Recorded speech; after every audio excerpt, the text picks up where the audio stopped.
What is up, ladies and gents? It is your friendly neighborhood BJJ podcaster, RAF ESPARZA, coming to you with another great installment of The Bullpen. I hope that you guys are stoked, ready for a great episode. We have one lined up and a special guest that we are beyond thrilled to invite into your homes, your tablets, your cell phones, wherever you're catching this, because I don't quite know exactly where you're watching this.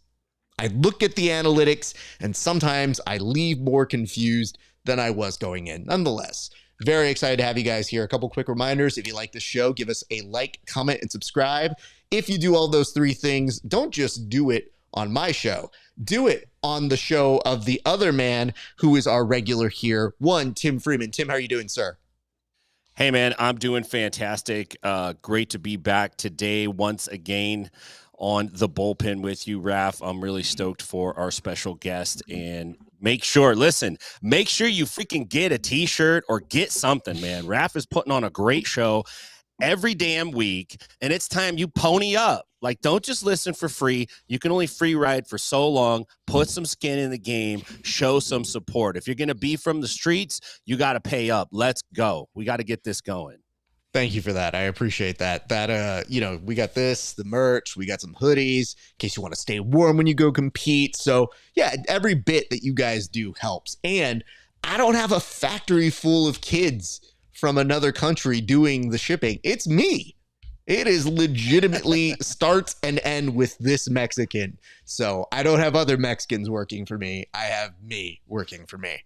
But here today, a very good friend, one of the folks who is a PGF insider, a lovely human being, top tier individual. You know him as the voice of the PGF, the gentleman who welcomes you and the athletes to the mats every single event with every single match. We're so happy to have, for the very first time, STEPHEN EAKIN. Stephen, how are you doing, sir?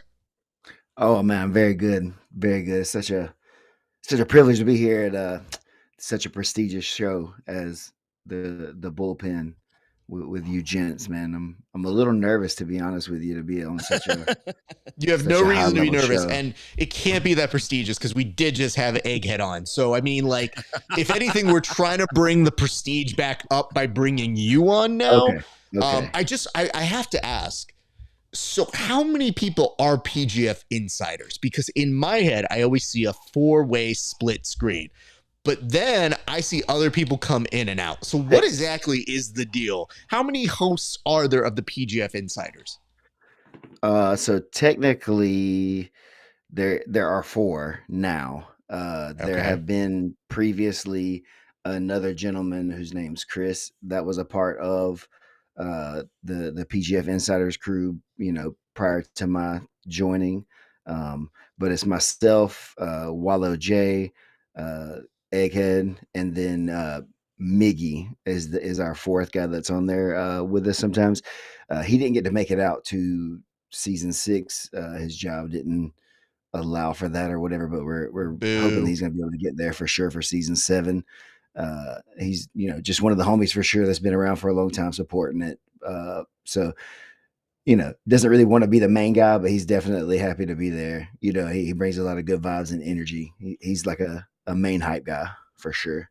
Wonderful. I think there was one time where I think I saw a dreaded 6-way split screen and I was very confused. I said, I don't know. Yeah. That may be too many people. Sometimes we do weird things, and you just got to see what happens. We also may need to come to a custody battle agreement, because all I know is this slut, handsome Kevin Sherrill, continues to find ways to go back and forth between the shows. And he is somebody who is ready and willing and available. So do we need to figure out kind of a booking order? Because I don't want him to impact y'all's show if we book him on like the same week or so. So do we need like a calendar to make sure we're not overbooking here? Or do we just say like, you can have him in every other month sort of situation? I think, I don't think it's going to be a problem. Okay. You're willing to let him go. Got it. All right. Yeah. Cool. You don't put a slut on the calendar. That's just someone you just on a whim. I think, we're all homies. You know what I'm saying? So, hold on. No, Wallow. I see. This is exactly why I ask this. He is ours. I don't know about that. I don't think he even would say that. And I want to point this out. We'll come back to this, but we'll loan him to y'all. Listen, he is not worth whatever price you're asking for a loan on that. I will tell you this right now. I think I could buy him wholesale. And I want to make sure. Oh, no. This is how you can tell. It says, he is a dream, the dream. Let's go, fellas. Okay. Now that you mentioned all the different names of the hosts, the co-hosts, rank them in order. Of like best to worst. Just best to worst. Wallow's number one. Listen, I wasn't going to make you do Mickey's that. number two. Egghead's number three. He's going to do it. He's going to throw him under the bus. He didn't care. He's like, hey, listen. And, not to change your votes or anything, but it does say, pretty sure Stephen Aiken doesn't know anything. He needs 3x5 cards to remember names after all. So I don't know if that was going to impact your ranking at all. I said what I said.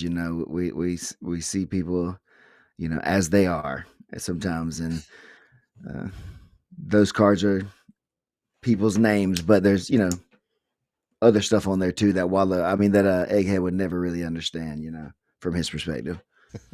It's all right. Egghead is he's now living out near us, so I'm sure you guys have wonderfully bid him adieu. So now you're gonna have to get used to that Cali schedule. That Cali time zone is gonna change him, man. When you guys are like, oh, this is no problem to me, he's gonna be like, ooh, I'm out for a stroll or a surf. I can't. I wish I could. Mickey, he's on the West Coast too. He's in the Northwest. So he's we already kind of deal with that a little bit. So now we'll have Diva Egg to also dance around. Diva Egg, I love it.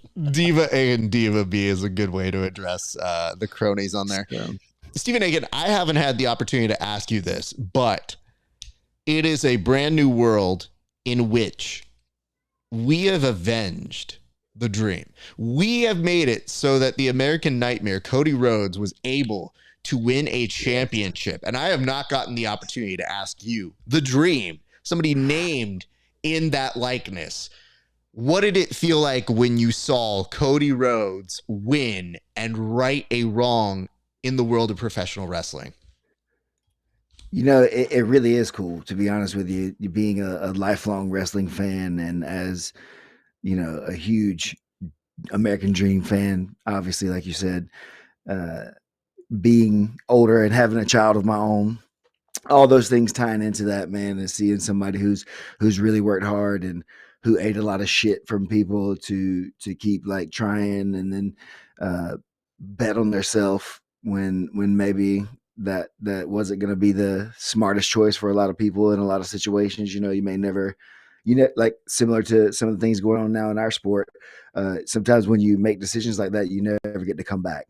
And so seeing that come full circle, seeing him be able to get over on, the biggest star of like this generation, probably being, Roman Reigns, somebody in the famous family, if you, the bloodline.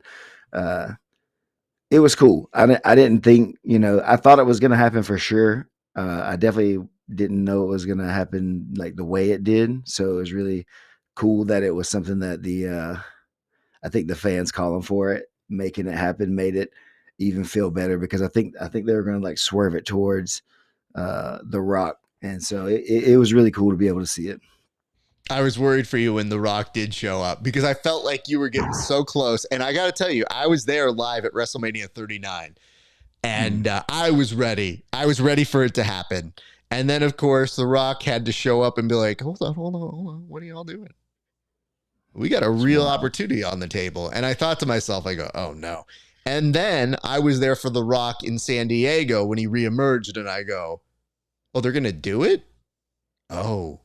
Then why are we going to do a Royal Rumble? That doesn't make any sense. None of this makes any sense. Just let The Rock win the Royal Rumble, and then logically we can get past it.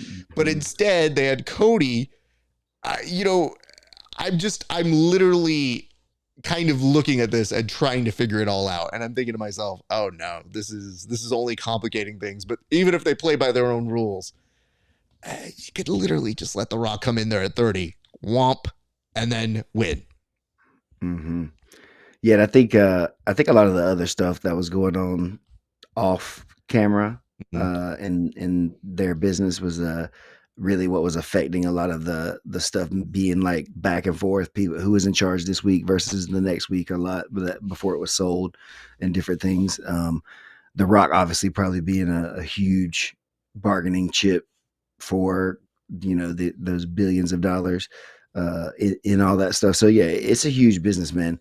And everybody who's maybe not a huge fan of the professional wrestling side of it, I think the more that we can take from that in a entertainment production value sense, the better off we will be in jiu-jitsu too, and the more fun events like jiu-jitsu events will be for sure. So I think it's really fun.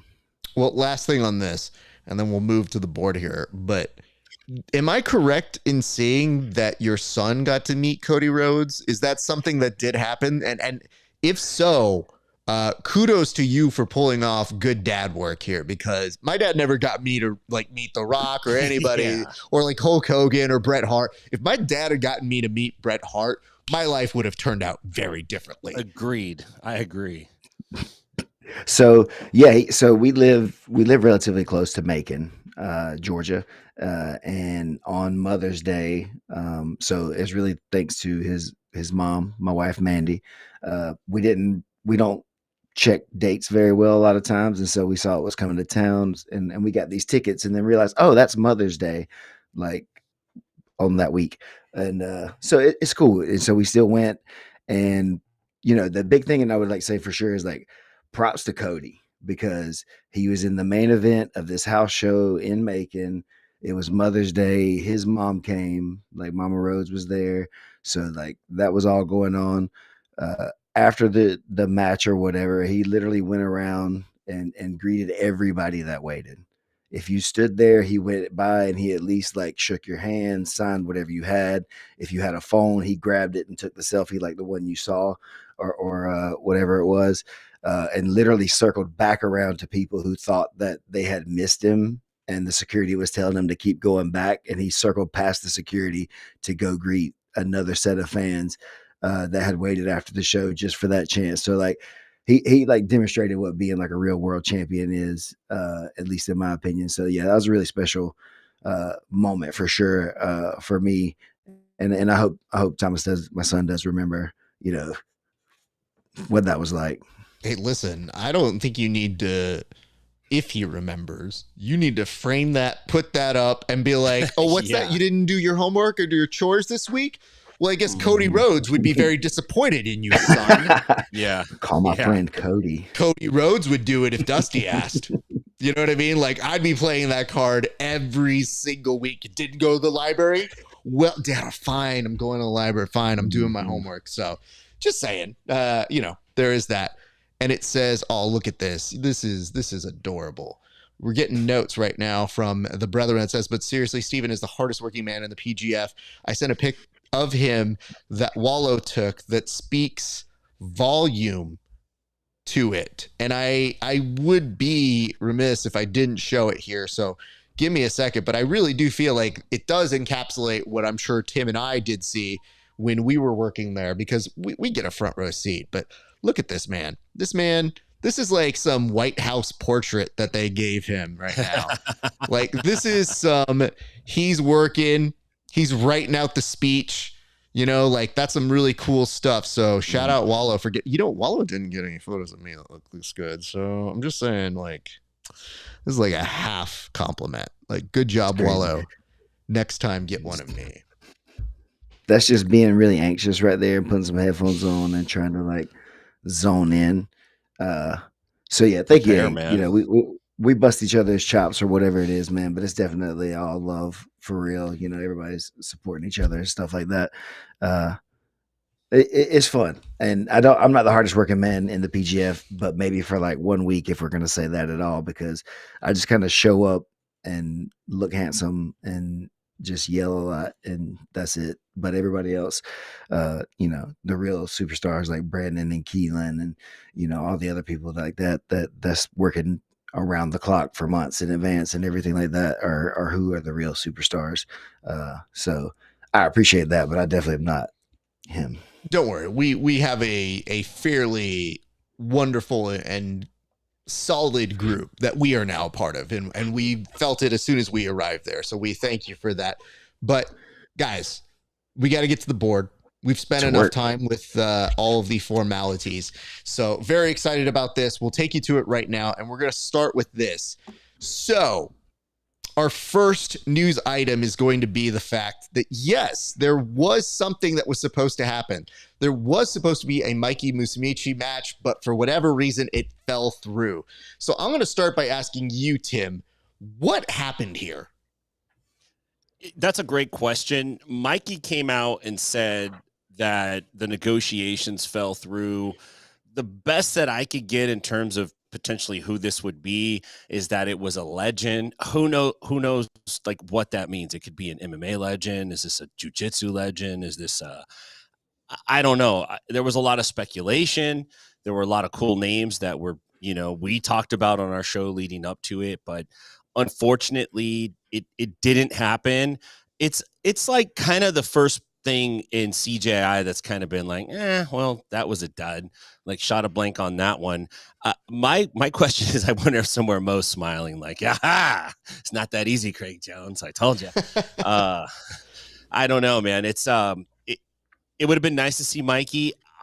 I wouldn't mind them just throwing him in the tournament, just being like, hey, man, we know you're little, but like, I'm sure he would get quite far in it. He's a tough dude. But yeah, man, it kind of turns into a fizzle. Obviously he's got future stuff coming up with one, but I really wanted to see him, and maybe they'll pull something out of their rear ends in the end here. It seems like if Mikey really wanted to make it work, they probably could find somebody for him, but maybe he's only interested in fighting a particular person. And now that person's out of the picture, it's not going to happen. They should name names, but maybe they're going to try to set this match up like at one or some other format. I don't know, man. This one's really kind of got me, you know, thinking. I don't know who it is, man. Stephen, what was your reaction when you found out that Mikey would no longer be participating at the Craig Jones Invitational? You know, I was a little bit surprised and really just curious about what even happened at all, because not having an opponent announced kind of made it feel like it was just a wasted announcement in the first place that they had him there at all. So I really just don't know what to think. And then when I started looking a little bit further about what he has coming up, 2 weeks after CJI, so roughly 2 weeks, they had the one championship matches with Cade Rotolo. And so I was thinking maybe it could have been some sort of like injury thing, but if that was it, then he probably wouldn't be able to take that match still if it was like so close together. So I don't know. I'm really curious, or maybe he saw the money on the table that everybody was maybe talking about, and he was asking for more than the CJI officials wanted to be able to come up with for a one match kind of situation. Okay, so you bring up a good point about the money, which I'm not clear as to what happened here. But when I saw Mikey later in the comments, he did put up a comment that said I was doing this one for free, or I was doing this one for charity. And I wasn't clear what that is. So in my opinion, sometimes the way that Mikey writes, it does not make him the world's most credible narrator, if you would. Because when he speaks, it is partially emotion based. So when I see something like that, I go, I don't know if this is factual or not. But if he's trying to imply he was doing a solid for the Craig Jones Invitational, that opened the door for our friend Train Angry, who was like, whoa, people competing for free. What's that all about? And his ears triggered up. And mine only went up slightly because I go, okay, the Craig Jones Invitational is paying the athletes. Maybe it was a defer in favor of charity because Mikey's already doing so well himself. But these types of questions happen when something is new and people don't know what the process is, and the communication of it seems slightly awkward. Like we don't fully know, much in the same way we didn't know who he was going to be going up against. And as Tim alluded to, they may be keeping it close to their vest because maybe they're going to try and make it happen if there is a Craig Jones Invitational 2, which we have heard word is highly likelihood. But all things considered, it is incredibly odd. Stephen, you mentioned, or no, was it Tim? Did you mention the idea of Mikey going into the 66 division, right? Or I'm sorry, the under 80 division. Under 80. I mean, I know that he's kind of small for that, but he's game. He fights out of his weight class all the time and won. It's not like it's not he never seems to be the kind of guy that's really super particular about his weight class unless it's like in the gi or something, but outside of that he doesn't seem to mind. I mean, the only thing I'll say about that is he has competed very well for 1FC. And part of the reason why I did predict something like this as a possibility to happen is that he had been given the invite to ADCC. I think we've tried to get him involved in that. And when I say we, I think I'm saying like the community. We've tried. And Mo invited him officially and then he dropped out. So to me, it wasn't that surprising. To me, it was, oh, maybe this isn't his deal. Maybe now he's got such a great life where he does have fascinating matchups. He can do it 1FC. Him versus Cade should be a banger for days. Maybe you want to stay at your best shape for that. And the contracts could be more complicated if you impair that match. Having said all of that, I am a little bit disappointed in that we have these major showcases and that Mikey has not been a part of them for neither ADCC or the Craig Jones Invitational, which are arguably two of the most visible things in the world. And this is despite what 1FC will tell you, because they're going down the Dana White logic of let's invent numbers. 1 trillion people have seen this match. And you go, that is impossible. I'm good at math, but I don't think that's accurate. Okay, cool. So I think we're in a real weird space where if you have these two events, and at the very least you didn't see him at ADCC, I think we as fans can express some disappointment without fear of retribution. Or I think we should be able to say it is a little bit of a bummer that we don't have somebody of his spectacular skill being able to demonstrate on our biggest stages.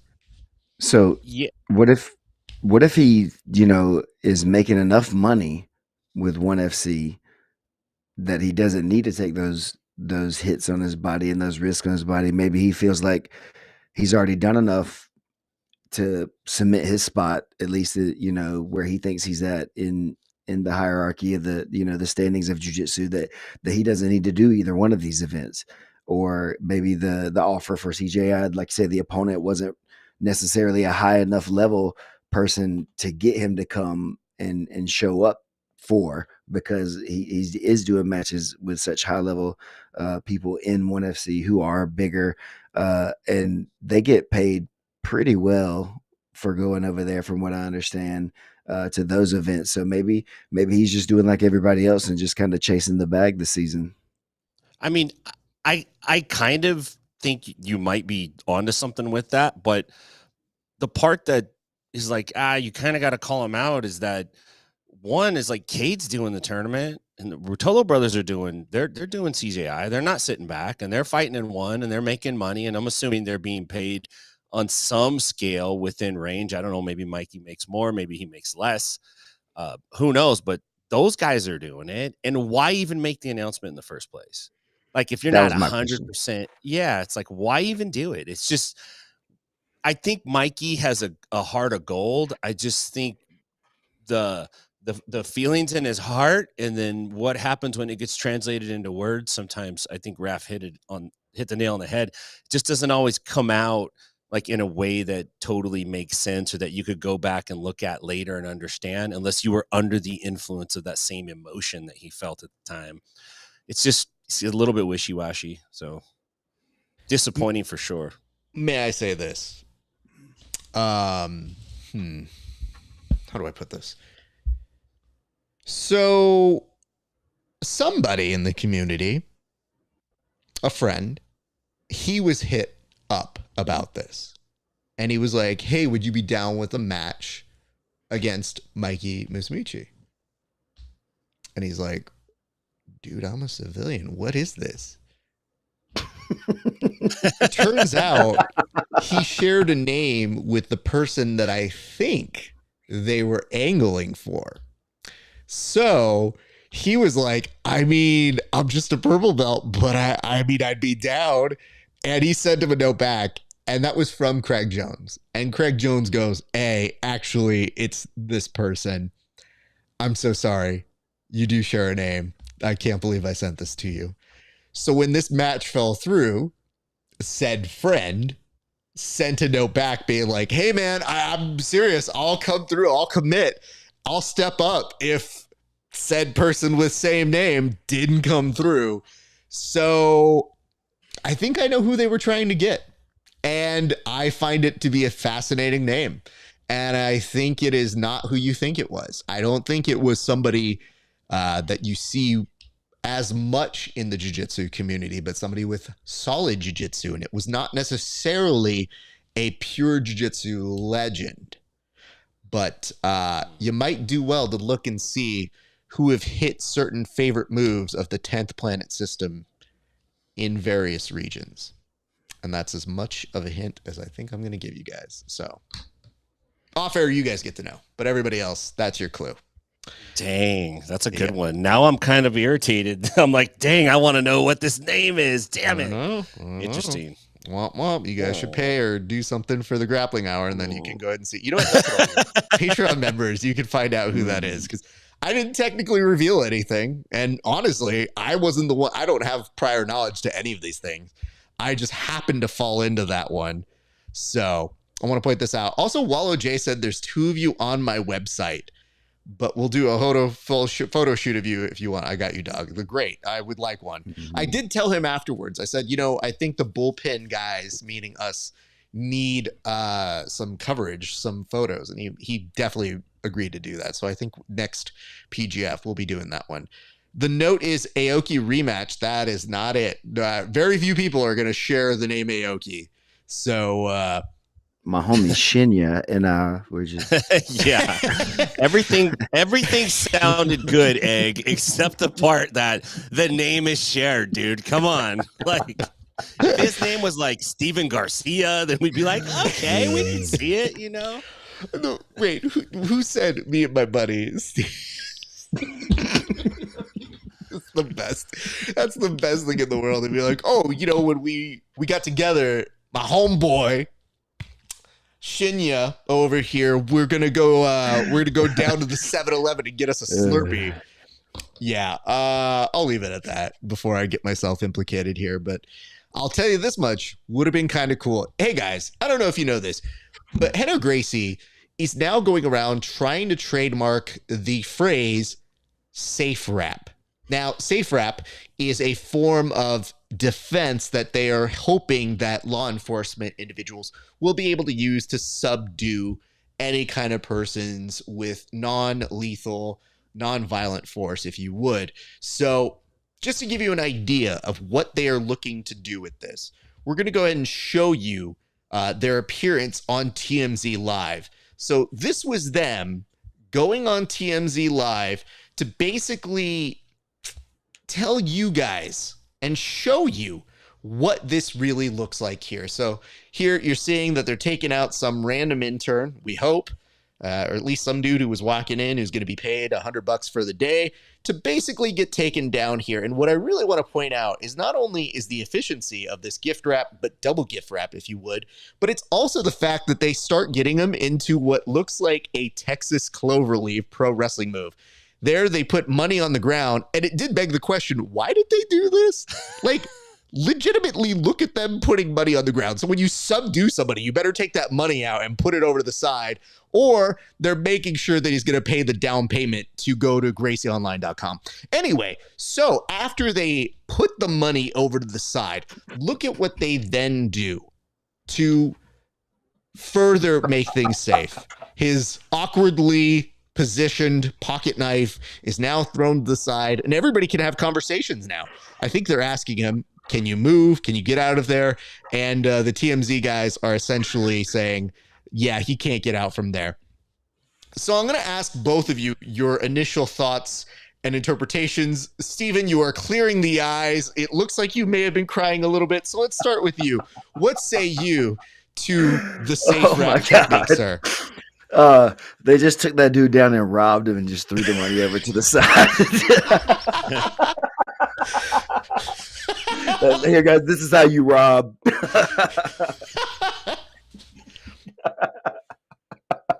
Sorry. You know what? Hold on, Steven. I'm going to let you have some recovery time. Yes, I'm going to go to Tim right now. Hey, listen, man. I can't tell. I can't tell the poor guy that they're doing this move on. He looks like an Antifa reject. He looks like a guy they're like, nah, you can't even be like, you can't. Nah. They wrap him up. They take him down. I don't know where the money comes from. I think what they're simulating is now you can search him and you'll pull his money out and you'll pull the knife out and you'll hold it. And, you know, while it's kind of funny to laugh at, I think in one way I have a lot of respect for these guys in that this is something that could help. Law enforcement certainly could for sure use some specific grappling tactical training. 100%. Do they all need to do full-blown jiu-jitsu? Probably not. But things like this are good. Where it gets icky is when it's like, well, this is a trademark and you got to get a license and you can go through our certification. And I understand that there's particular reasons for doing that, especially if you have to back this up in a court of law. But you know, how is this going to work? What if somebody safe wraps somebody out on the street and it's on World Star and they haven't purchased the license and gone through the training? Are they going to get a bill in the mail? Are they going to be subject to something? Like, I just don't see this making its way through the legal process. And at the same time, it's like, damn, if you really want to do good for the jiu-jitsu community, trademark it so nobody else can like do what you're doing and then give it away for free. And just make it open license and say, hey, everyone can use this. Everyone can get this kind of, you know, training online or whatever. It's just like, man, I don't know, dude. It's an odd thing. And if you look at their website, they have a pretty in-depth section where they're answering or they're attempting to answer these kinds of questions. Like, what if I use this in jiu-jitsu or, you know, things like that. So they've thought about it. Obviously this isn't their first rodeo. They're really smart business dudes. But at the same time, it's like, just do something where people are going to look at it and go like, dude, that is awesome. You know, this is not that. So, okay. Let me see if I can clean some stuff here. I don't know what the full intentions of the trademark are. I've read, I want to say somewhere, I thought they said that they were trademarking it, but that they might give it away in certain aspects. So I'm not sure we know the full details about that. My notes here are only as a producer. Okay. And let me walk you guys through this video one more time in case you're just joining us. And I'll walk you through why I think this is a good first draft, but maybe our issues aren't necessarily with safe wrap. And you'll notice anybody from the trademark office, we put it in quotation marks. So don't come at this. Also, we're in jiu-jitsu, so nobody makes money here. So don't even remotely try to do that. But let's go back and look here. My note has less to do with the technique and more to do with the casting. Let us take a look. First off, as Tim mentioned, look at this kid. This kid is not your ideal person to cast in this because he is so smiley and so happy to be taken down here. One, he doesn't look like a threat. And two, by the time he does get around to getting hogtied and held down here, when they put the money out, it looks like you're stealing from a computer nerd. Like, it's not an evil doer here. We could do well to cast someone a little more nefarious, but homeboy over here looks like the safest human being in the entire world. So I wasn't necessarily mad about the concept or the idea. I was more so like, I think this dude was just trying to get something from Chick-fil-A and then got accosted by two people who know jujitsu who basically said, you look like you're robbing something. And he's like, I'm innocent, dude. I just wanted my deluxe chicken crispy wrap, you dicks. So, like, yeah, you're teaching cops to do this too? Like, it looks like they just took down a guy that wasn't doing anything wrong at all. So just since I'm back, sorry, that was funny. I watched that video. Actually, I saw it when I was doing a little the research before the show. And so what they were doing is they threw the money and the knife down, and they were telling the dude to try to go get it. And so they were showing the efficacy of the control that they had over this kid, since he wouldn't go get the stack of money or the knife and try to kill him or get the money. That's what that was about. But that's whatever, stupid. But the technique in and of itself, I kind of like what they're saying. I've had some experience working with some law enforcement, and during some of the things that we were doing, especially earlier on, the dogpiling thing that they show in the video a little bit does happen. Like, people that are untrained, they like jump on two guys on the one guy. But then what happened several times is that the one officer would knock the other officer off or out of control of the person. So then they would both lose control of the person, and then be able to, to continue on and get away. And so you have to separate the upper and lower bodies like that a lot. And I do like the double gift wrap in jiu-jitsu. If you can do that, that's pretty good. I don't know about that clover leaf. I've never done that, but that seems legit. To be fair, it's the type of dumb shit I do when I'm rolling with people. Like, I get very much into, is this a pro wrestling move? I'm going to do this now. And then I just kind of see what I can get away with here. I'm going to develop a system here. I'm going to trademark it. I'm going to call it the unsafe wrap, because you don't quite know if it's going to work for you. And I feel like it's a choose your own adventure version of it, at your own risk, if you would. And I don't know, maybe there's some real branding opportunities. Maybe that's what we need to do here. We all just need to brand one jiu-jitsu move and make sure that nobody else makes money off of it. Because I think the weird part is, to go back to even Mikey, when Mikey started credentialing the Mikey lock, and people were like, that's not that, I've seen that before. Like, the only thing maybe he was guilty of is taking inspiration from something, but it showed you two different reactions here. The first is, everybody feels they created something. Most people have not. But two, the benefit of marketing, like the benefit of branding your shit and just saying like, this is the RAF log. So one thing I have over the years trademarked, and I'm probably going to have to do this now. When somebody gets you in mount, I literally do this. This is what has been referred to as RAF guard. And the idea is yeah, you just literally do this, let him go to town. And it's my way of saying, I don't know you. I've never rolled with you. If you submit me, you submit me. And people hate it. When I teach classes, they say, how do I beat it?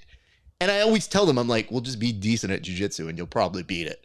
But for branding purposes, I've had people who have never rolled with me going up and being like, wow, can't wait to see that RAF guard. And I go, huh? We've never rolled, dude. Like, what the fuck are you talking about?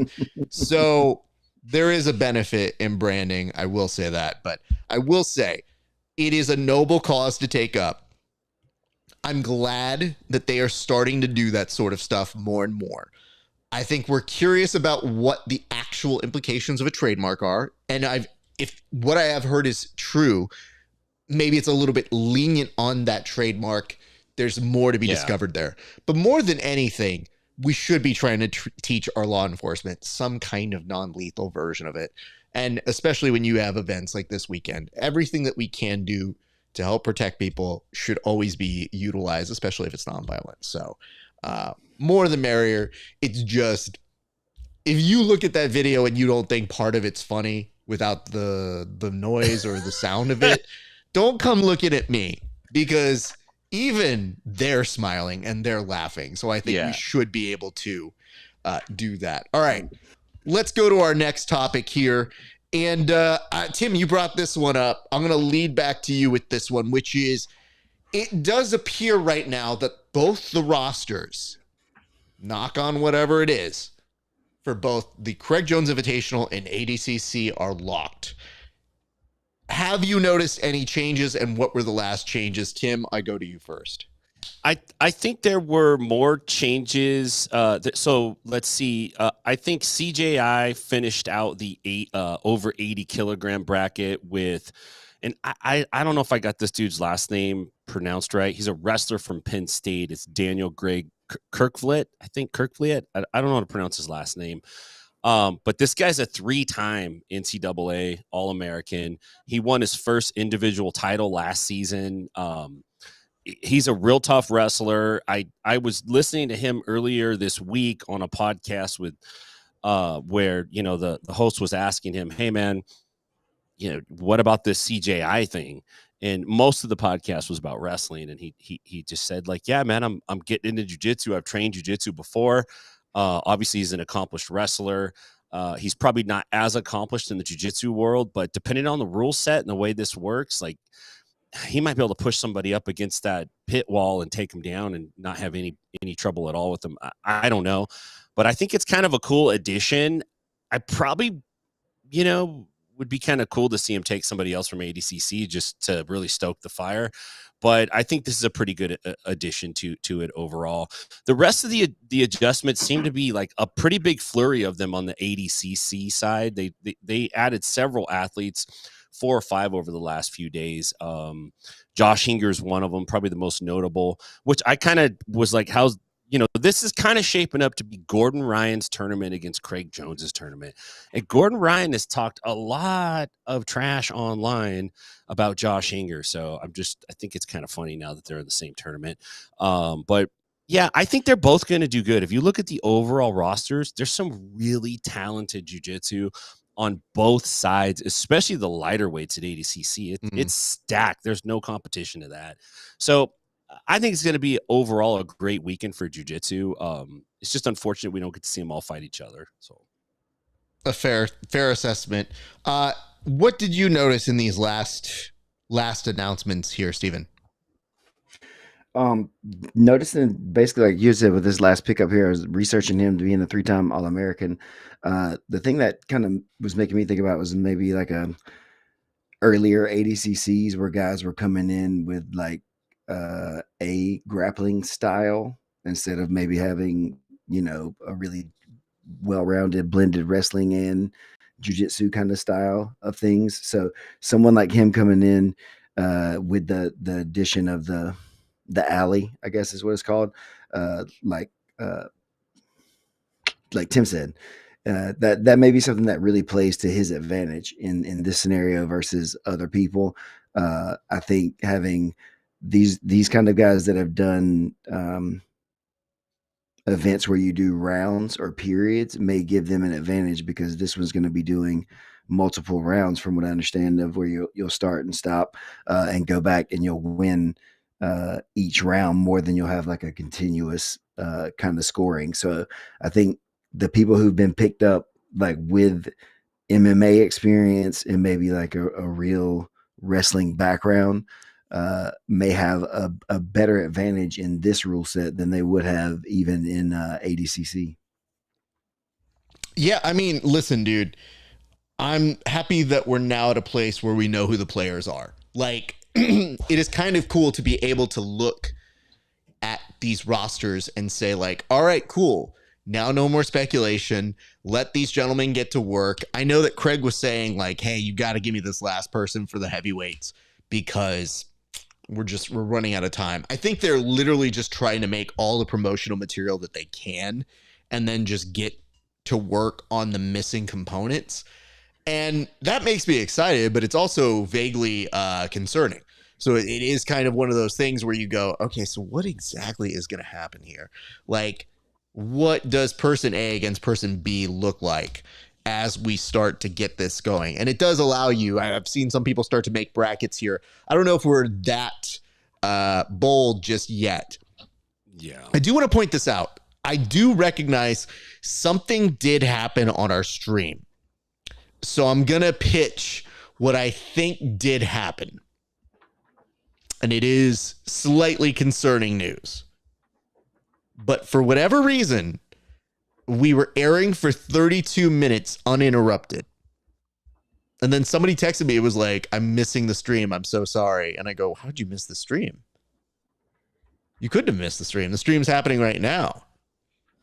I think our video stopped because we were airing the TMZ footage. So if you are seeing this broken up, our apologies, but we were bringing you newsworthy information. So that was, it's a little bit of a surprise to me, especially when somebody's like, I missed the stream. And I go, how? I'm still talking. Yeah. I'm literally editing it right now as we go. So if you guys were involved in that process, we apologize if it somehow kicked you out and brought you back in. But here we are. We have not moved. I'll check Tim's stream a little bit later. But nonetheless, gentlemen, I think we have talked about that being done in itself. Excited for that. Now we're going to talk about a topic that, Stephen, you proposed, and I'd like to get more information on this. So I'm going to turn it to you in a second. But you were asking what rule set or competition style is one that would lend itself for slams. So it seems like you're taking the pro slam stance, but I think you're wondering if there are to be slams, where could it be done in a way where maybe it doesn't leave our athletes going to the hospital shortly thereafter? Yeah, I think you're pretty spot on with that. I think that it's a huge part of the martial aspect of grappling is being able to slam somebody and you basically can knock people out and finish fights with slamming people very easily. So I think it's something that should be allowed up to a certain degree, right? But nobody wants to see anybody paralyzed or seriously injured or anything like that. And so the thing I was trying to like pose is there a specific flooring type situation, the even like a elevated like ring situation, like for the pro wrestling or gymnastics floor? Is it, something that would have, like a rounded shape so there wouldn't be any sharp edges or something? So that would, I don't know, like the Yama pit or something like that. I'm not sure. With some of that, like the soft kids like playground stuff on there that looks really cool. Though that's not, I don't know, but I think it's an important part because people get away with a lot of things that you could just slam and get out of. Fair enough. Tim, I'm going to open that up to you. Yeah, I think you're really onto something here.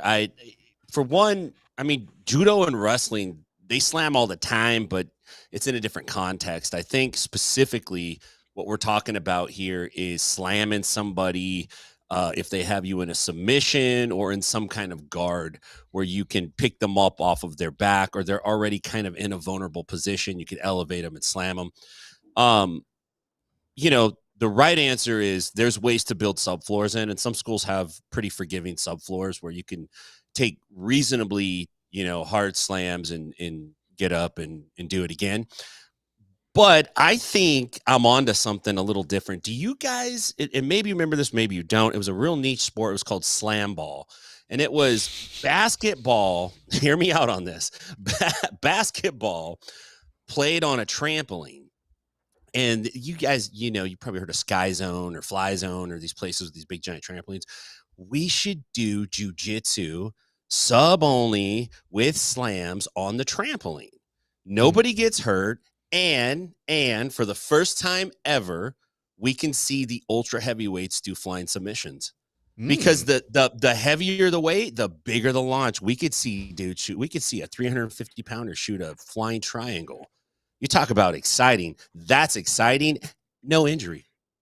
Because if we really want slams to be, we either got to take all the risk out or we got to add the risk in and be like, hey, if you get slammed, you're getting slammed on the concrete, dog. I want to revise that. I would get the opportunity to do a flying triangle. I'm in. On a trampoline, yes, you would.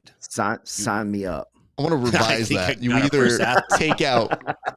We either take out the risk or we double down on the risk. That's got to be the exact phraseology that we use on that. Well, let me say this. I think you alluded to this, Stephen, but the possibility of the engineers from the old McDonald's playgrounds, if we all agreed that no one was to pee on them, I think we've got a solid shot here, because I can tell you this. I remember doing ridiculous things on that playground and not at all getting injured.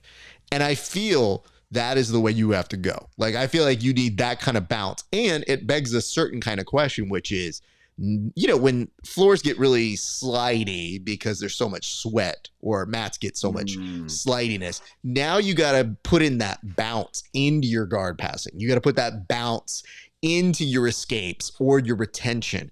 And I wonder if that changes things, because I feel like you get some jiu-jitsu purists who are going to be like, hey man, you know what? I'm not doing this here because there's too much give in this mat. And it's like, well, now it's a new challenge. Now we're asking you to do jiu-jitsu as if you were in a McDonald's playground from the 80s and 90s. And if you can't do it, that's fine. It's just, we're going to give props to those who can now. So I don't know. I mean, if there's one thing you're asking for here, Stephen, you ask it at a right time, which is a month away from us seeing what it's going to look like at the Craig Jones Invitational. When we've seen other individuals use the pit, now we're going to see some of our most captivating stars. And you're going to see people like Andy Varela, who's going to look at that. And I wouldn't be surprised if you see a backflip off of that. I wouldn't be surprised if you see somebody like a Tackett brother still going off the mats. Like, just because it angles up doesn't mean people won't be charging full force and doing a tackle off those mats. It just gives us a little bit of an assurance that, like, maybe it won't happen. Maybe they won't do it. But all of these guys are criminally insane. So it is a high likelihood that some kind of nonsense is still going to happen. And Wallow J does say, let's go, Tim. I'm down for some slam ball, basketball. Let's go. So he don't even want to do jiu-jitsu. He just wants to play basketball. Listen, dude, you know what? Honestly, it makes more money than we do. Yeah. So I'm not going to mock anything that like makes more money. By the way, can I just put this in the chat? For those of you guys who love to make fun of the WNBA and their numbers, please remember we don't have those numbers in jiu-jitsu. So every time you go after them and you're like, this Caitlin Clark thing, it's like Caitlin Clark is 1,000 times bigger than Gordon Ryan. And more importantly, when we're arguing about her numbers, we would kill for those numbers. We get them once every 2 years. And this year we might have more. And it's nice to think that. So when people are arguing about other sports, all I think of is the call is coming from inside the house. So please, for the love of God, don't mock other sports that have viewership that is better than ours. Let's pick on other sports. We can't even pick on pickleball. Like, they have better numbers than us. They have distribution. They are legitimately on Paramount Plus. We aren't. We are on Flow Grappling Minus. That's where our sport airs. We can't even pick on God damn, I forgot the name of that stupid sport where you throw the beanbag through the hole. Cornhole. We can't. Cornhole. We can't. Of course we can't. A sport called cornhole has more viewers than jiu-jitsu. Curling, you name it. There's a lot of shit. And guess what? We're going to see some stuff happening at the Summer Olympics here in a few weeks.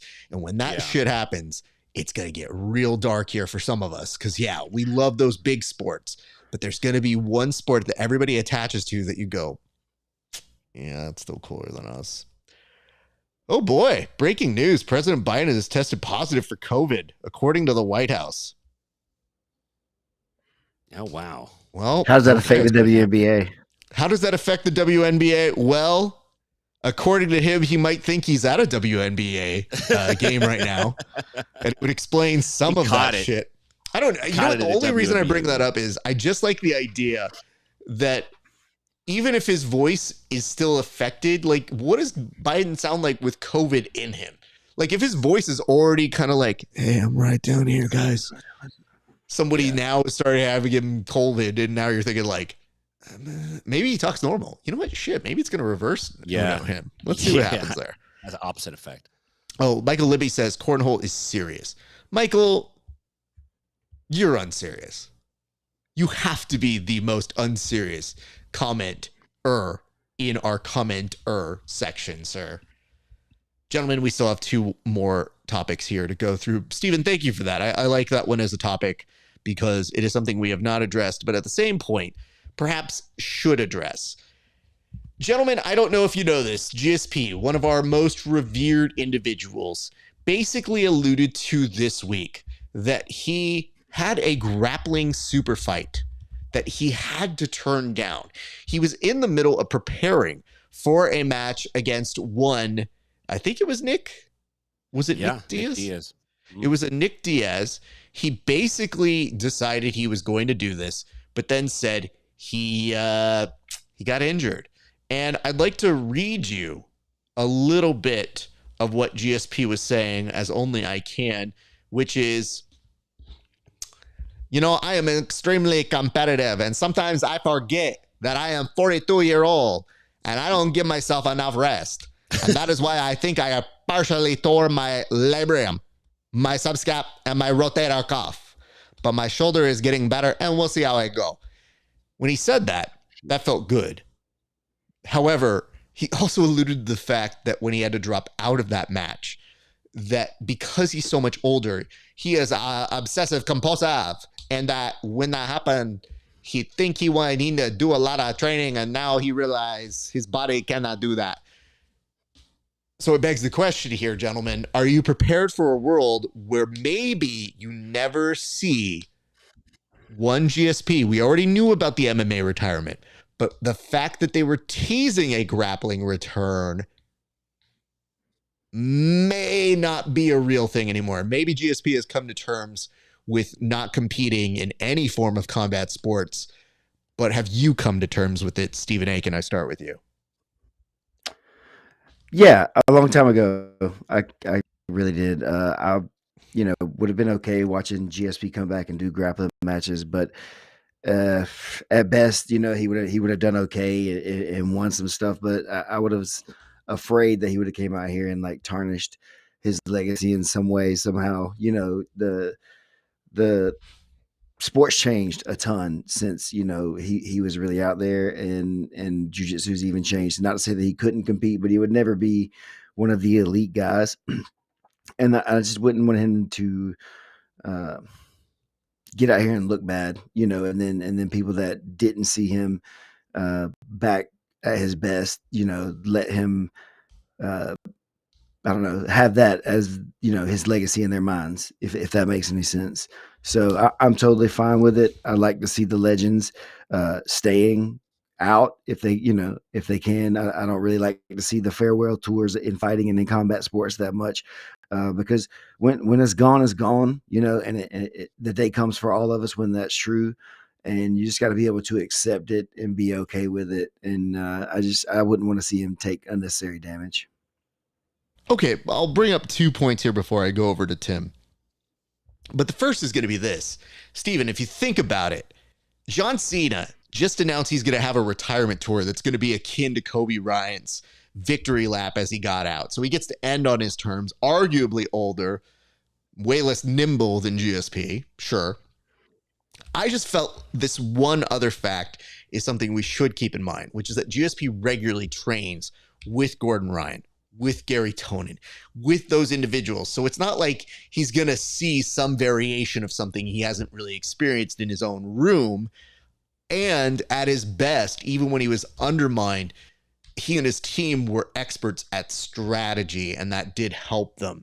So to me, that was my one thing where I go, you know, grappling keeps him around the sport a little bit better. And I don't know that he even is incapable of doing it, but I think he's telling you that his own mentality, he recognizes, is not where it needs to be for him because he's that obsessed, for him to be comfortable. And that's the part that I found worrisome about that in terms of not seeing him in combat. So, Tim, I'll give you some more time right now, but are you prepared to go ahead and say, so long, set sail to the GSP boat? Well, there's a couple things. One is, you know, GSP is a class act. He's a winner. And I think the problem with winners is if they don't think they can win anymore, they don't want to play. Some people aren't winners, they're players, and they're more into the fact that they're playing the game is more important than the result of the game. I think GSP wants to win. He wants to win at everything he does. So, you know, having said that, it doesn't super surprise me that he's not going to be out there competing where there's a win and a loss on the record. Okay. The better question, though, is this.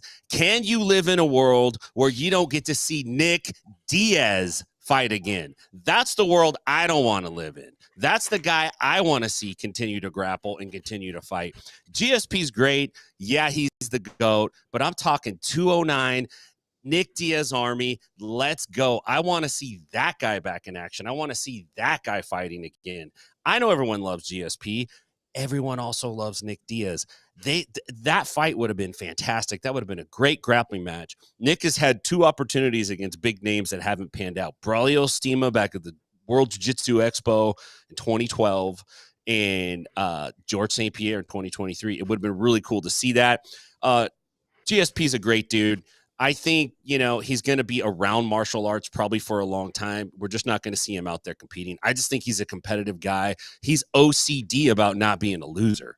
That's what he is. And so if he feels like he's going to lose, he probably doesn't want to do it. So hats off to him. That guy's got enough money. He should be set. He's probably, you know, an addiction to that feeling, that energy you get when you're putting yourself out there that he misses. But, you know, too bad, so sad, dude. I don't know what to tell you. You're a Hall of Fame UFC fighter. You did all right, my friend. So kudos to him. There's a large part of me that just go ahead, Steven. I was just saying, just basically like that right there. Kudos, you're the UFC champion. Let it be, man. And the hard part about that is, which kind of like you said, that I think is what you were saying, Raf, is that you're a little concerned for his mental state, not having the competitive things to keep him going and things. That's what I was saying. At some point, you've got to kind of face that, and if that's, you know, now or later, the longer he kicks it down the road, you know, the worse it'll eventually be. And if he's tearing his labrum and his shoulders now at this age and pushing himself this hard, it's obviously a problem for him that he can't get over. And he's just going to keep doing the injury stuff to himself as he gets older and older and older, because that's what happens as you try to push at elite levels of athleticism. We did get a question here, and I'll do this one now because we have other questions we'll get to at the end for our open forum. But this one is from Wallow J. It says, I wonder what Nate Diaz had to say about GSP pulling out. Well, good for you. We do actually have the ability to figure that out. I somehow have the same ability that Oda Mae in the movie Ghost has, which is the ability to possess spirits. So this is what I believe Nate Diaz would have said in response to GSP pulling out. You know, I mean, he was just being a fucking little bitch. You know, I mean, Nate would have fucked him up. Everybody knows that. That shit was on lockdown. Then, like, GSP's like, oh shit, I can't win, so maybe I'm gonna pull out. Oh, I'm so sad. I used to be really good and like a champion. Dog, nobody cares, okay? Like, it's all about me. I beat that fucking bitch Masvidal. I'll beat his ass too. Just like line him up. That's all I gotta say. You're welcome. I'm glad you did that because those are 2 of my top tier impressions. So if you can ever find a way to couple GSP and Nate Diaz at the same time, I will 100% take it. And there was a time when I had a decent Nick Diaz. Nick Diaz almost goes a little bit higher into a Navajo kind of like dialect. And I don't know if I'd be canceled for doing that impression anymore. So we'll get to that later. All right, gentlemen, we press on to our next one. And Michael Libby, we will address your question a little bit later. So hold tight on that one. This is a dad fight. Now, gentlemen, I'd like for both of you to take an opportunity to watch this clip. And I would like for you to give your black belt insights to this dad fight that happened. And I don't have the context for it. All I have is the fact that they got into a fight. And I'm also going to require that you guys give us the context as to what was going on here. But let's go ahead and look at it just from what it is. Yes, these two gentlemen come in with an overhook, now starting to look to take the back. Doesn't quite get it, but he does drag him down. Looking for a sweep, goes to guard. And now I have to say, the top dad definitely coming in with some good ground and pound. Even if he's not fully landing every one of these punches, they are definitely starting to make his opponent get bloodied. So let's start over here. And I'm going to start with you, Tim. Rank that fight on a scale that you feel is appropriate. Well, and then I'm going to ask a favor from you. But first, I thought it was a good fight. In terms of dad fights, it wasn't bad. Both guys went for takedowns. Both guys showed some knowledge. They showed a casual viewer's knowledge of UFC. I'm sure these guys watch the fights on the weekends, or maybe not every fight, but they're watching some of them. They're for sure not training. Dude on the bottom was a little too thick to lock his guard, so he was playing like an open guard off of his back. He was trying to control the head, trying to maintain posture. The problem is when both guys got a big gut, you can't really close the distance the same way. So he's pulling on the head. The other dude's raining overhands over the top of that. And we could see he got a good connection. But if there's any way to play that back, I want you to just look at it with the mindset that, because you'll see they're both looking at the ground, that both of these guys are looking for crack. They're both looking down. They're both trying to get something. Look, he goes down. He's like, "Where's it at? I'm gonna get it. No, I'll get your leg instead. I'm gonna get." They're both trying to get something off of the ground. This is not bad. Dude on bottom should have got a butterfly hook and did a little elevator sweep on the dude on top. I mean, got it. To be honest, I know you made a mention of closed guard here. I actually think closed guard would have made that worse for him. I think if you had closed it, the dude would have been like, "Oh, we're locked in here together, tight, wham, wham."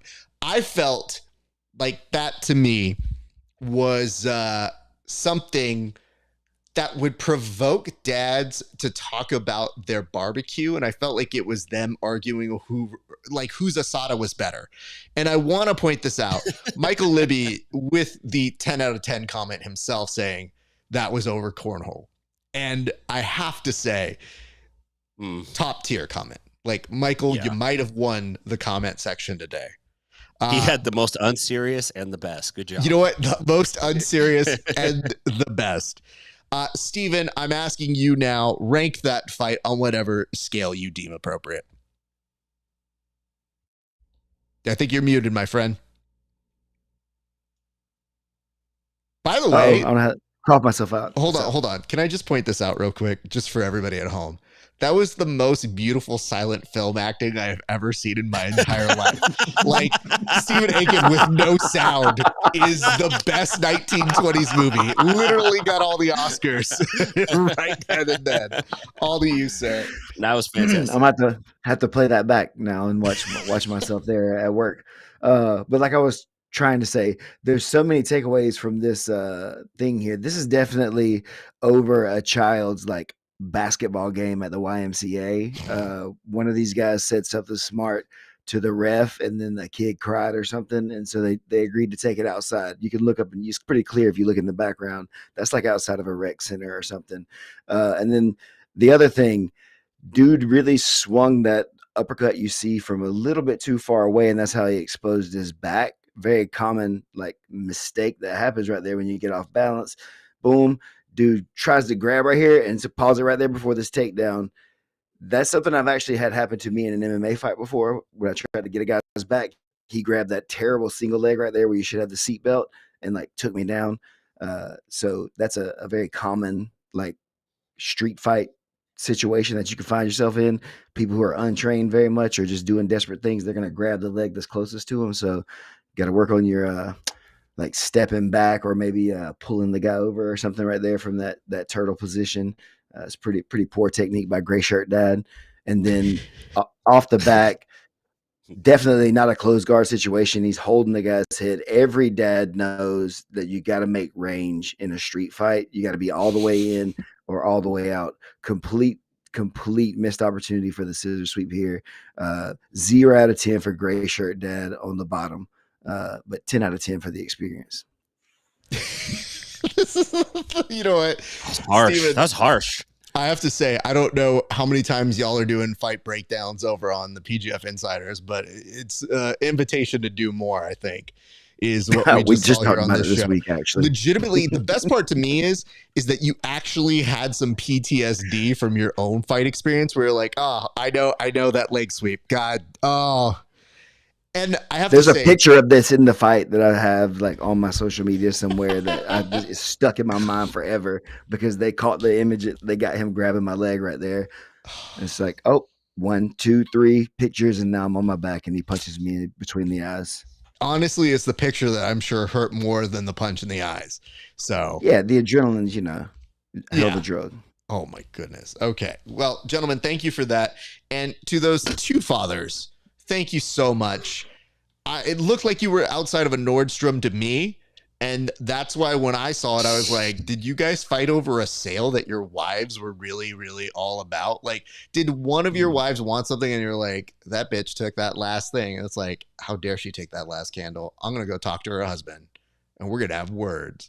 And the dude's like, I've been waiting for this all day, man. Let's go. So there definitely was. It's like that Marshawn Lynch video where he's like, is there a man with you? Is there any men with you? Are there two guys that are safe rap certified near? Because I don't want to do it if there are. You would need 4 in that situation. You need 4 certified safe rap engineers. You know what it is? You know who could have used that? This poor child could have used either one of these dads to come through and help him on out. Looks like safe rap might get you knocked out, according to this video we just saw. If you're not too careful, your partner misses that double leg in the clover leaf. It's just, there's a part of me that every time I do different clips together, I just go like, well, listen, I don't think they're connected, but those definitely were in their own way. Gentlemen, we go to one of our last topics here. And yes, it is the return of the Jabroni, but I guess it begs the question, what is the Jabroni going to be up to? Now, listen, we don't know exactly who is going to be involved at PGF Season 7. You would assume that the Jabroni himself would be part of the proceedings as somebody who's been in a number of the PGF series in previous years. However, it does seem like they are starting to curtail or trying to make it so that less people from one team are going to be represented. If that is the way of the future, and there's already, I believe it's been said that Ryan Aiken will be competing in that, it begs the question, if he has a teammate in the Jabroni, does he have to go through a trials process? Are they going to make an exception? How does that work? I am not quite clear on it. But I guess the question that we will pose here to the group is, and we'll start with you, Stephen Aiken, what does a journey back to the PGF look like for somebody who is so closely associated to it all? And that was why I wanted to bring up the question to the show here. Is it's really interesting. Someone that's been very important to the PGF and been on multiple seasons, represented very well last season. Not getting an automatic invite to this season is a little bit kind of weird. We're not necessarily like best buddies in the world, but I've grown to be a bit of a Jabroni fan, and that the PGF is part of the show, in lots of ways. So if he's not there, I definitely would probably miss those interactions in a way. So I think from what I understand, the way back is that he have to go through a qualifier, and with the qualifiers that are out, there's 3 of them already listed that you could go through, and I don't know that he would want to do that to get into the season. I don't know that he would really. I don't feel like he should have to do that or not, even though, like a teammate or whatever may have already gotten his, the spot for their team. So I would like to know. I haven't really asked him myself. I could do that, I guess, too. But I'd like to know, what everybody thinks if Elijah has to win through a qualifier, to get back into the season. Do you guys think that that's something, that he would be willing to do based on what we know about him so far? That is a great question. Let's go ahead and bring it back to the panel right now. I'll start here with my thoughts. I'm less about him having to earn his way back through jiu-jitsu. I think I'm at a phase now where if we can give him an obstacle course, maybe that's the better thing to go through. Or we do it like he has to win a card game.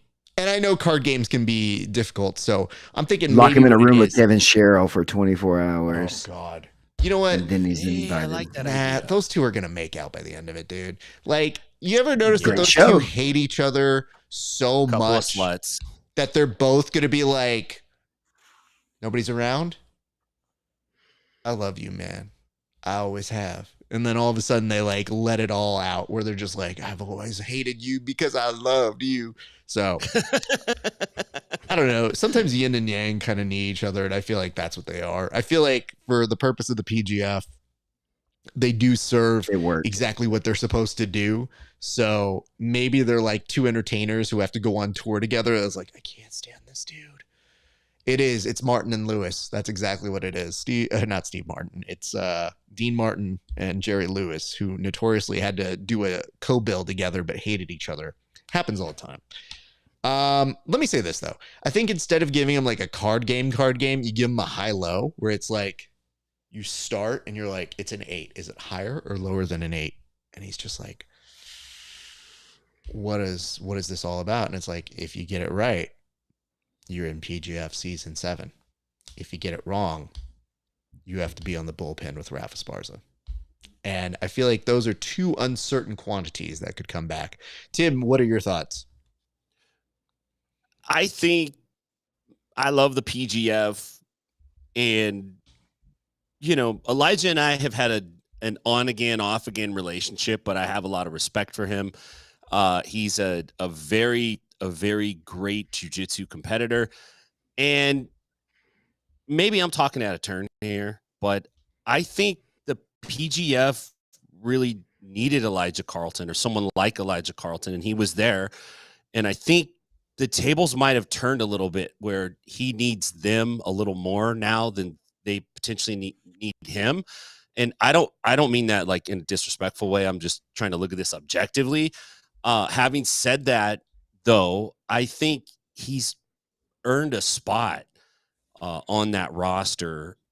In having to go through the qualifiers, I could make a case for him not wanting to do that. I would understand if he's like, no, I don't want to do that. But that almost means like I'm never going to be back in the PGF, which I hope not. I think that I would like to see him on season 7. I think he definitely has a place there. But it may be more, there's growing pains when an amateur sport starts to make professional strides and it starts to operate in the professional arena. And that's where all this is going. And we talk about professional wrestlers and you talk about Cody Rhodes, and that guy, he's got so much respect because he's a professional. And that is what we're needing to see out of more and more jiu-jitsu athletes in general that are going to want to do things like the PGF. And I think, it's probably more a matter of expectations and getting things lined up. Like, what does the PGF need from the athletes and what do the athletes need from the PGF, and having a real open communication and then abiding by it, not just hearing it and then going like, I'm going to do whatever I want. That doesn't work, especially when money starts getting pushed around. Like, it for sure doesn't work. But, having said that, I think he's been a pretty big part of PGF for quite a few seasons now. He came into season 6 and a lot of people didn't think he was going to do well, and he did freaking great. He had a great run. I think he belongs there. I think he deserves at least another invite to season 7. Maybe after that, you make him earn his way back. I don't know, depending on his performance, who knows? But if I was running things and I'm not smart enough to run that, I would give him an invite. I'd like to see him there. I think the fans want to see him. So I hope something can be figured out on that front. I have two pitches here. The first is maybe give him a super fight. Like, there is a way to integrate him, and maybe it means it's less wear and tear on his body, but he's still involved. Or two, and this is the one, don't take me at being harsh on this, but sometimes it's not your year to do one. Like, how many people hit us up being like, ooh, as soon as you do this weight class, I'm in, and they're waiting their turn. Like, sometimes they just rotate the classes. They rotate the weight class. This might be one of those off junctions. The hard part is because the momentum and because he's a staple, it feels like it's a personal affront to him, when in actuality, it's like, it is kind of close to your weight class, but I mean, maybe this is your off cycle. You were just on, and everybody wants to be on at all times. So that's why I mentioned the first one, which is give him a super fight, that he has a steady presence. He can be on there. Lord knows we need it as some sort of holding place. And we're at a place now where he's definitely got a lot of storylines with a lot of different competitors that you could put in that position, where when we need to take a stop down in between a tournament, you could put that match on. And I think that's a great finals day sort of thing. No, and I definitely wanted to make sure to stress, like you just said there too, there's definitely not like a personal thing from anyone towards him, that it's not like he's not good enough or not deserving of anything of that nature. It's just the fact of trying to have less people who are teammates on the thing, so that way there would be conflicts during the season or potential weird situations going on. Just would have, if that didn't come across clean earlier, that it's not because of like any lack of respect or lack of thought that he should belong there in any way. It's just a matter of, if there is an like, if the fact is that his senior teammate gets a spot and that's the way it's kind of going, then winning a qualifier makes it undeniable for you to be there.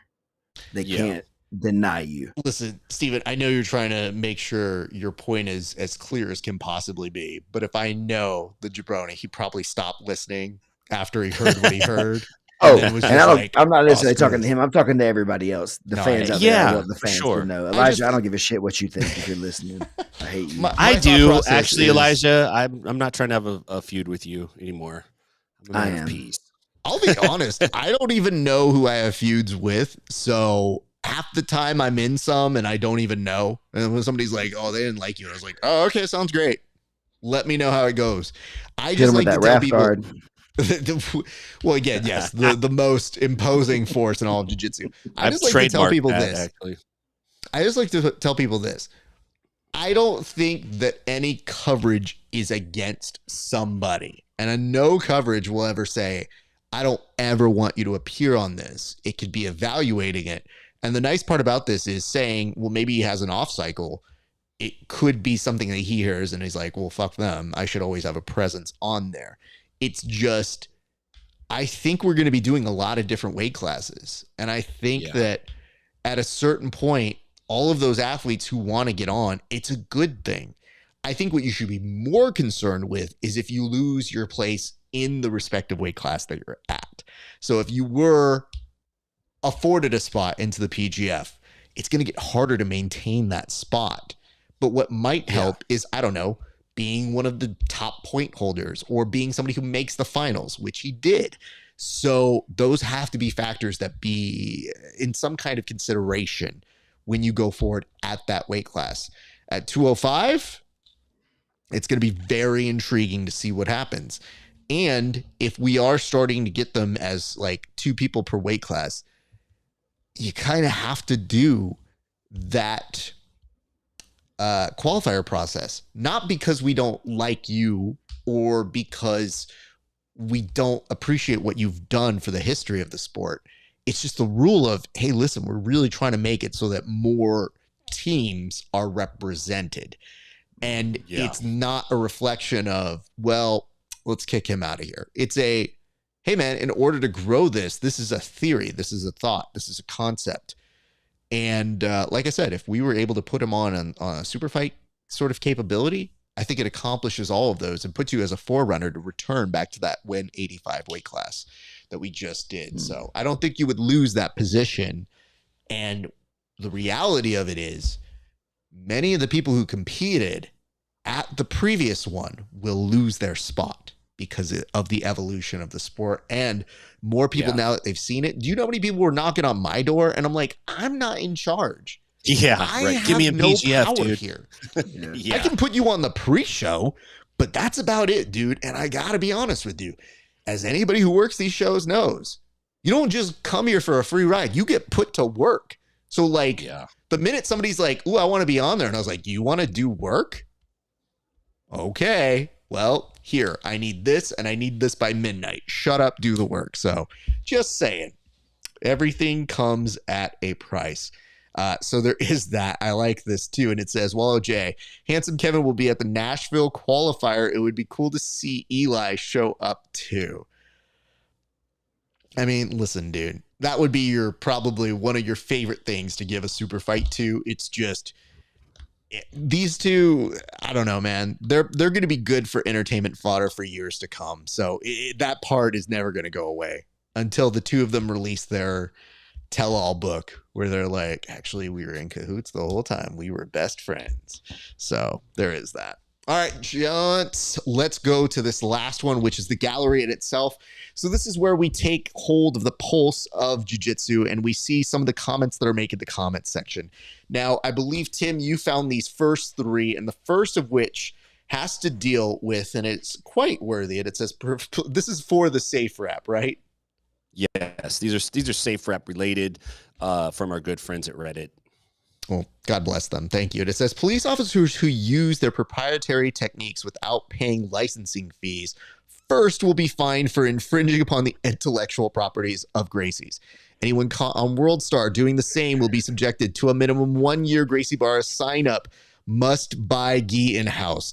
Cancellations must be executed by students themselves and are only allowed in case of death. So, somewhat facetiously addressing the lesser parts that people don't read in their jiu-jitsu contract agreements. Very funny. As per this, there should be some votes up. I may actually go on Reddit and vote up that one myself. But we'll go to our second comment here, which is, well, Tim, you can take this one. This comes from Mavy2. He said, I've now patented jumping jacks. Guys, be honest and Venmo me if you do them. I didn't patent jumping jacks, but I patented two-person jumping jacks where you hold hands with another person and you do a jumping jack. You can't do that unless you have a license. So just saying. It's quality stuff. We'll go to our third comment here. And this one comes to us from Fugu Sandwich. And it says, what turns a gift wrap into a safe wrap is yelling, stop resisting. Otherwise, it's just a gift wrap and not patentable. Yeah, I mean, listen, dude. I like that. I think everybody's thinking out the logical aspects of what we're seeing here. And we're just all concerned about how it's going to go. Now, listen, Stephen, you have to set up the context for the one you found, because I can't just put this up in good faith without having some sort of explanation. So how did you find this comment and where did you find it? I was on Instagram, just like pre-show, looking for some stuff to kind of talk about here, trying to find, someone in the community that really like had a good feeling for things that were going on. And especially like with the CJI wrapping up their 80 plus kilograms. And so I felt like this was like a finger like directly on how the community may feel in some ways about the CJI event. Okay. So here is the comment. Do you care to read this one, Steven? Get Erbert out of jail just for a weekend. So he gets a weekend visitation. It's like a work pass. Like when your grandpa dies, you get to go to the funeral. He's got a tracking device on him. That's not even funny. I told Steven that I didn't see any other part of this message. It came in my Instagram DMs, and I didn't see anything other than out of jail. And I go, oh no, I didn't have any context. I go, I don't know that I want it. And then I opened it up and I said, okay, that's very funny. Yeah, I would say this. So Earth is still in jail. I don't even remember. I don't even know. I don't know either. I just thought that was a funny. Just I was funny line of being informative at this point because I was like, wait, is he? I mean, I think he should be. I guess that's how that goes. Let's go through a couple of these comments that people put while the show was going on. And Michael Libby, I did notice you put this up, and it says, let me correct myself. Cornhole is serious for dudes that are deployed, stateside only for barbecues. That is fair. Thank you for that, Michael. But you did have an actual question that I will post to the group here, and it says, question for the panel. Can you be a world champion in jiu-jitsu today without using the current jiu-jitsu meta? I'll start with you, Tim. Yeah, I think that's how you become the world champion is you fracture the meta enough that people aren't playing that game. The meta is not the pinnacle. The meta is what people are doing now. It's like when you're playing your cousin in Street Fighter 2 and you've played 79 games in a row, and then they start doing something subtly different and it screws your timing up, and now they beat you 13 times in a row again. That's the meta shifting. If you just keep playing to the game, you're playing into the game. It's the people that are kind of leading it or breaking it. Those are the ones that are finding the success generally. The rest of us are kind of following. We're the long tail of people that are like, oh, we want to copy what they're doing. So, yeah, I think that's how you win. I think you win outside of the meta, to be honest with you. That's my own personal. Copy that. Steven? No, I guess that's basically kind of what I was going to say, too, is like I think if you're looking at the meta, that's basically what everybody else is already doing, the main things that everybody's already kind of studying, and you're trying to catch up to what's already kind of happening. So you need to be someone that is outside of the box, or maybe even circling to old stuff that would counter some of the meta that people are trying to use now because it's like lost and forgotten techniques or something sometimes, things that people are rebranding and naming things. Maybe you can do some of that. I mean, I'll just say this.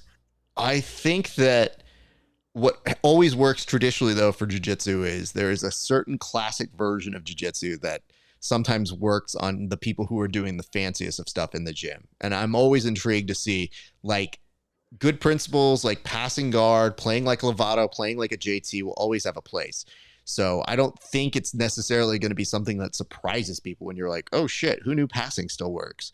I think there are principles that people get lost on because there's like a new thing that everybody starts doing. And it's not bad to be on the trend. It's just, listen, Mika Galvo is still a great example of somebody who understands a modern game, but really, if you break down his shit, it is very classic in its approach. It's just the children are learning, everybody's getting faster, and everybody's getting smarter at what they do. So everything is possible, but all things are possible through Elio Gracie. Not through Jesus, guys. Like Jesus, everybody's got Jesus on their side. I was gonna say Michael Libby. What's that? Michael Bisbee. Oh, Libby, come on, Michael man. Libby. So is Michael Libby one of yours, Steven? Oh, Michael Libby. No. Michael Libby's up here in Nashville now. Yesterday was his birthday. Happy birthday, Libby. Well, birthday, you know Libby. what? We are now a restaurant. Happy birthday to you. We're going to come through with the Pizookie. Hey, happy Pizookie. By the way, BJ's. I love it. That's Can I tell you, my wife and I went to go to a happy hour. We rush in. This is how close we were. It's 6:55. We literally ordered 2 margaritas at once. So we're just like, you get 2, I get 2. So we have 4 margaritas between the two of us. We tell them exactly what we want. And I'm scarfing down all of this food within 5 to 10 minutes. And then all of a sudden to the side, I thought, this is amazing. They do a Mexican birthday, but they have like a sign where they put like the, hey, it's your birthday kind of notice, but they get a noise clacker. So they're literally just... And I go, what the fuck is that? And my wife goes, it's the cost for good food. And I go, fuck this. Oh my God. Yeah, okay, fine.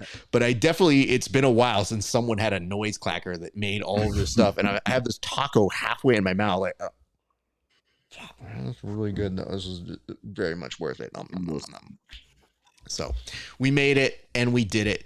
Gentlemen, here's what we did. We made it through all the topics. We should start cutting it out. I'm going to do this right now. I'm going to give you the opportunity to tell people where they can find you, where they can come train with you, or where they could see you next. I'm going to start with you, Stephen. The attention should turn all to you, sir. You can find me on Instagram at the Dream 10P, Stephen Aiken in other places. I think it's the Dream 10P on YouTube, still there. Find me in Perry, Georgia, teaching here at 10th Planet Jiu-Jitsu Perry. That's my school. I have a camp in Costa Rica in October. Got a couple spots available for that. I'm only like letting cool people come though, so it's not really for sale. You gotta like ask me if you can come, and then I'll tell you if you can come or not. So if you want to come, let me know. I'm probably going to tell you no, but we can see what happens. All right, Tim. You can catch me on Inside BJJ, all the social media platforms, Inside BJJ, InsideBJJ.com. If you're out in Nashville, come check us out at 10th Planet Nashville. If you're in the 209, please check us out at 10th Planet Stockton. You can find me at so we got a new show coming out tomorrow. We're going to try to do it live. I'm trying to bring some juice to it a little bit. So that'll be tomorrow evening. Check that out if you're available. YouTube.com/InsideBJJ. Outside of that, man, I'll see you out in Las Vegas if you're going to be out there, and going to Karate Combat in Nashville. And Liz Carmouche is fighting out here on April 2nd, I think, for PFL. So if you're out there, give us a holler.